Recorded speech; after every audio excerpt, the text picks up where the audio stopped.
International consortium of investigative journalists यानी कि ICIJ की तरफ से जारी करदा पेंडोरा पेपर्स में बाज़ वफाकी वज़रा के नाम सामने आने के बाद पाकिस्तान में सियासी सतह पर बयानात और आम आवाम में बहस का एक सिलसिला जारी है। और आज से 4 साल पहले जब पनामा लीक्स ने एक हलचल मचाई थी, उसके बाद लोग ये तवक्को कर रहे थे कि ये जो पेंडोरा लीक्स हैं ये भी हलचल मचाएंगे, लेकिन ऐसी हलचल नहीं हुई। कहीं वज़ीर आज़म पाकिस्तान इमरान खान के नया पाकिस्तान पर तंज़ हो रहा है, कहीं उनसे सख्त इक़दामात की तवक्को की जा रही है, कोई अपने बदउनवानी के खिलाफ सख्त मौक़िफ़ पर डटे रहने की उम्मीद। वज़ीर आज़म इमरान खान साहब ने पेंडोरा पेपर्स की तहकीकात के लिए आला सतह का एक सेल भी कायम कर दिया है। अब ये सेल क्या काम करेगा, क्या इसका फ़ायदा होगा, इस हवाले से हम बात करेंगे। हमारे साथ रहनुमा मुस्लिम लीग नून निहाल हाशमी साहब मौजूद होंगे। अच्छा, अब ये जो सिलसिला आया है, इसमें बहुत सारे ऐसे लोगों के नाम आए हैं जो कि इमरान खान साहब के साथ एसोसिएटेड हैं, वो जो उनके करीबी लोग हैं इस वक्त, और कुछ ऐसे लोग हैं कि जिनके हवाले से पहले भी मुख्तलिफ मसाइल का सामना होता रहा है इमरान खान साहब को। मुख्तलिफ चीज़ों में वो लोग जो है वो इन्वॉल्व रहे हैं, उन पर मुख्तलिफ मुकदमात चलते रहे हैं, मुख्तलिफ मामलात में वो मतलूब और उनसे पूछगछ होती रही है। जैसा कि मिसाल के तौर पर फैसल वाडा साहब, उनकी दौरी शोहरियत जो है वो एक मसला बनी हुई इमरान खान साहब के लिए, और उसके बाद वो अभी तक जो मामला है लटका हुआ है, वो लटका हुआ ही है। मतलब लटका, मुझे वैसे एक्चुअली डिस्कशन का ये एक और एंगल है जिस पे मैं सोच रही हूँ कि ये सारे पेंडोरा पेपर्स की जो चहल पहल है, वो जिसको कहते हैं ना कि हलचल है, खलबली मची हुई है, वो सिर्फ हमारे ही मुल्क में है। दुनिया में और किसी मुल्क में इस किस्म की ट्रांसमिशन टीवी जो है आए होंगे नाम, लेकिन ये है कि उनको कोई बहुत ज्यादा टेंशन है नहीं। आर्टिकल छपे होंगे तो छप गए होंगे, ये नहीं हो रहा कि पूरी ट्रांसमिशनें जो है वो पेंडोरा पेपर्स के हवाले से हो रही है। रात 11-12 1-1 बजे तक सहाफ़ी बैठे हैं और कह रहे हैं भाई वाडा का नाम आ गया और इसका नाम आ गया और उसका नाम आ गया। जस्ट डोंट केयर, या तो we care more than we should. तो इस हवाले से हम बात करते हैं। हमारे साथ निहाल हाशमी साहब मौजूद हैं। अस्सलाम वालेकुम निहाल साहब। वालेकुम अस्सलाम। बहुत शुक्रिया निहाल साहब, आपने वक्त निकाला। हम एक नया एंगल इस बहस में लेकर आए हैं। एक ये है कि क्या पाकिस्तान में जिस तरह से पेंडोरा पेपर्स की डिस्कशंस हो रही हैं और इतनी खलबली मची हुई है, दुनिया के और किसी मुल्क में तो इतना कोई ऐसा शोर शराबा नहीं है। क्या हमें ज्यादा फिक्र है अपने पैसे की, या उनको फिक्र कम है बाहर वालों को अपने पैसे की? ना हमें ज्यादा फिक्र है ना उनको फिक्र कम है। ये दरअसल ये हमारे यहाँ जो होता है वो पॉलिटिकली मोटिवेटेड होता है। किसी को नीचा दिखाने के लिए, किसी को ऊंचा बनाने के लिए होता है, किसी को सादिक और अमीन बनाना होता है, किसी को चोर और डाकू बनाना होता है। सारे मामला ये हैं। पहले तो समझना चाहिए कौम को कि व्हाट इज ऑफशोर कंपनी, इसका क्या बैकग्राउंड है, ऑफशोर कंपनी किसको कहा जाता है, क्यों कहा जाता है, क्यों बनाया जाता है, कहाँ बनाया जाता है, ठीक है। मगर ये हाथ से नहीं। बिल्कुल सही है सर, आपकी आवाज़ जो है वो कुछ मोहम्मद नवाज शरीफ साहब की हुकूमत जब से थी, उनको टॉपल करने के लिए और सीपैक को इस मुल्क से वापस करने के लिए ये सारे मंसूबे बनाए गए थे, गढ़े गए थे। और ये मंसूबे किसने बनाए थे? जहां और दीगर अवामिल थे, वहां पे हमारे मीडिया ने भी बड़ा हाइप क्रिएट किया था और एक तूफान खड़ा कर दिया था हर तरफ। अब वो हालात, मीडिया ने तो इस दफा भी हाइप क्रिएट की है। वैसे मीडिया पे तो बड़ी ट्रांसमिशन एज आई सेड के वो चल रही थी पहले दिन भी। जी, मीडिया पे बहुत ज्यादा इसमें हाइप क्रिएट किया और हर कोई अपने अपने दुश्मनों को फिट करने के लिए और टारगेट करने के लिए रेडी रहे। कभी कहा गया 24 घंटा बाकी है, बाद चैनल्स ने कहा कि जनाब बहुत जल्दी शुरू हो जाएगा, बाद कहने लगे कि 4 घंटा बाकी है। ये काउंटडाउन शुरू हो गया था। हाँ सही। अच्छा सर, ये बताइए, आपने कहा कि ये जब ये पनामा का स्कैंडल आया था तो उस वक्त ये इसलिए आया था कि नवाज शरीफ साहब की हुकूमत को टॉपल किया जाए और सीपैक को नाकाम बनाया जाए। चलें, ये बात मान ली जाए।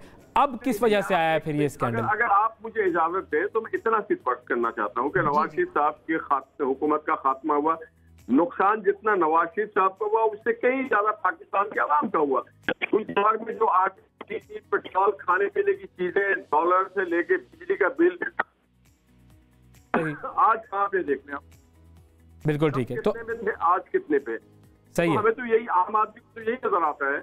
हाँ। जनाब, उस हुकूमत का खात्मा इसलिए किया गया कि यहाँ पे महंगाई मुसल्लत किया जाए, यहाँ पे डॉलर के परवान पड़ा जाए। लेकिन वो तो अब ये स्कैंडल क्यों आया है? अब यानी कि इनकी हुकूमत को भी खत्म करने के लिए स्कैंडल आया है? वो भी कोई अच्छा काम कर रहे थे क्या? नहीं, अब जो स्कैंडल है उसमें भी दो मायने हैं। एक मायने ये है कि जनाब पाकिस्तान को बहुत ही पूरी दुनिया में बदनाम किया जाए कि यहाँ के जितने भी लोग हैं, वो पॉलिटिशियंस हो, जजेस हो, जर्नल्स हो, रिटायर्ड जर्नलिस्ट हो, बिजनेसमैन हो, ये मुहिब वतन नहीं है और ये अपने मामला बैरून मुल्क में रखते हैं। अपनी सरमायाकारी जब बैरून मुल्क में रखते हैं तो फिर बैरून मुल्क से सरमायाकारों को अपने मुल्क में कैसे बुला सकते हैं?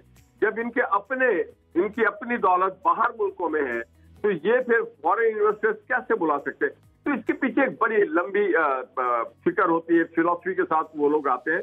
देखिए, हमारे मुल्क में आज सबसे ज्यादा सरमायाकारी की जरूरत है, फॉरेन इन्वेस्टमेंट की जरूरत है। और जब आप फॉरेन इन्वेस्टमेंट को कहते हैं तो वो कहते हैं पहले अपने मुल्क में आप मुल्क में देखें। ठीक है, तो निहाल साहब एक और सवाल है, और आपने क्योंकि पॉइंट रेस किया तो वही पॉइंट में आके लेके चलना चाह रही हूँ। आपने कहा ये पॉलिटिकली मोटिवेटेड होते हैं, जो हमारे यहाँ बहुत ज्यादा जरूरत से ज्यादा हाइप क्रिएट हो जाती है। तो जो वजीर आजम के इनर सर्कल के लोग हैं, जैसे शौकत तरीन साहब हो गए, फैसल वाडा हो गए, अलीम खान साहब हो गए, ये सारे लोग हैं, अगर इनकी डिक्लेयर्ड वेल्थ नहीं है, मिसाल के तौर पे पाकिस्तान में डिक्लेयर्ड नहीं है और बाहर कहीं ऑफशोर कंपनी बनाई हुई है, तो क्या ये चीज भी पॉलिटिकली मोटिवेटेड है या इसको आप गलत ही कहेंगे? देखिए जी, इनका तो खेल ही अलग है ना। ये तो इनमें से बहुत सारे लोग जो हैं ये पॉलिटिकल लोग नहीं है, ये अचानक एक्सीडेंटल आ गए सियासत में। सियासत एक इबादत होती है, सियासत की एक पूरी एक लेगेसी होती है। ये आप पूछें ये किस स्टूडेंट यूनियन में थे, कब इन्होंने यूनिवर्सिटी ज्वाइन किया, किस यूनिवर्सिटी के ये किस सियासी जमात में थे, किस तलबा तंजीम में? ऐसी कोई पाबंदी है क्या कि उसके बगैर कोई सियासत में नहीं आ सकता? मिसाल के तौर पे मैंने सियासत ज्वाइन करनी हो तो मैं तो यूनिवर्सिटी में, हमारी यूनिवर्सिटी में अलाउड ही नहीं था, मेरी एयरफोर्स की यूनिवर्सिटी थी, वहां पे इस किस्म की पॉलिटिकल एक्टिविटीज नहीं हो सकती थी, तो हम फिर कैसे ज्वाइन करेंगे? ज्वाइन करें, मतलब उसके लिए ये तो नहीं होता ना कि ओवरनाइट आते हैं, पैसे के जोर पे आप कैबिनेट में भी आ जाते हैं, पार्टी में भी अच्छी हैसियत लेते हैं। एक प्रोसेस से जो लोग आते हैं, पूरी दुनिया में एक तरीका कार है। जिस तरह आपके, मैं ओवरनाइट नहीं कह सकता हूँ कि मैं मीडिया एक्सपर्ट हूँ, बन भी नहीं सकता, हालांकि मैंने मास कम किया हुआ है। एक आपका प्रैक्टिकल प्रोसेस होता है, उस प्रैक्टिकल प्रोसेस से जो लोग निकल के आते हैं, मार खा के आते हैं, लोगों को, गरीबों को समझते हैं, गलियों में जाते हैं, स्टूडेंट को समझते हैं, आपके मीडिया के इश्यूज को समझते हैं, किसानों को, तो उनको पता होता है कि पाकिस्तान की मेहनत क्या है, पाकिस्तान को किधर लेके जाना है। मगर जब आ जाते हैं guarded people, those who are guarded with police personnel और सिक्योरिटी गार्ड, जो लोग प्रिविलेज के लिए सियासत करते हैं, तो पाकिस्तान डिट्रैक्ट हो जाता है अपने उस जो पॉलिटिकल उसका गोल। तो अब जो आप ये कह रहे हैं कि ये पाकिस्तान को डिस्टेबलाइज करने के लिए और पाकिस्तान में इन्वेस्टमेंट्स को हटाने के लिए ये सारा सिलसिला किया गया है, तो फिर आप लोग इस्तीफे का मुतालबा क्यों कर रहे हैं इमरान खान साहब से? फिर तो आप लोग भी उसमें शामिल हो गए। देखिए, इमरान खान साहब को याद दिला रहे हैं, वो आईना दिखा रहे हैं इमरान खान साहब को हम, कि मोहम्मद नवाज शरीफ साहब का नाम नहीं था, मगर उन्होंने कहा कि आप रिजाइन करें। और आज देखिए, आज आपके हवाले से बात करना चाहूंगा। फैक्ट न्यूज आप पे पाबंदी लगाना चाहते हैं मीडिया के ऊपर। पाकिस्तान का सरकारी टेलीविजन और एक दो निजी चैनल्स फेक न्यूज दे रहे थे मरियम नवाज के बेटे जुनैद के हवाले से। वो गलत है, लेकिन मेरा सवाल सर, मेरा सवाल जो है वो ये है सर, बिल्कुल सही है, और उन्होंने गलत न्यूज दी। प्राइम मिनिस्टर की स्पेशल असिस्टेंट और तर्जुमान इस पे बात कर रहे थे। जी सर, मेरा सवाल ये था कि अगर पाकिस्तान को डिस्टेबलाइज करने की ये साजिश है, तो फिर अब जो आप कह रहे हैं कि हम उनको याद दिला रहे हैं माजी, तो ये आपका जो मुतालबा है वो सिर्फ याद दिलाना है या वो वाकई आप चाहते हैं कि इस्तीफा दे दें? हम तो दिल से चाहते हैं इस्तीफा ना दें, वो बस अपना काम करें, जाएं जाके क्रिकेट खेलें, रमीज राजे को मशवरे दें। हम चाहते हैं पाकिस्तान इस्तीफा ना दें तो फिर वजीर आजम और वो होना चाहिए वो मिले। इस्तीफा नहीं देंगे तो और क्या करेंगे? आपके इर्द गिर्द सारे एटीएम कार्ड्स बैठे हुए, आपके इर्द गिर्द सारे स्कैम के लोग बैठे हुए, आपके इर्द गिर्द चीनी चोर, आटा चोर, पेट्रोल चोर, एलएनजी चोर, गैस चोर सारे बैठे हुए हैं। तो उन्होंने और हम नहीं कह रहे दवाई चोर, ये रिकॉर्ड पे है, ये रिकॉर्ड पे है। सही। देखिए जी, ये क्या, इसके लिए कोई इंडिपेंडेंट जुडिशियल कमीशन होना चाहिए। नवाज शरीफ के वक्त तो बहुत तेजी दिखाई गई थी, बहुत तेजी दिखाई गई थी, जीआईटी भी बन गया, और सुप्रीम कोर्ट ने, आसिफ सईद खोसा साहब ने कहा कि जनाब आप दरखास्त दे सकते हैं हमारे पास।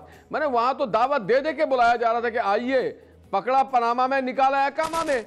तो आज वो अदालत, तो वो जो लिस्ट आई थी उसमें जो पाकिस्तानियों के नाम थे, उनका आप लोगों की हुकूमत ने क्या किया? जब नून लीग की गवर्नमेंट थी, उनके खिलाफ कोई एक्शन लिया था क्या?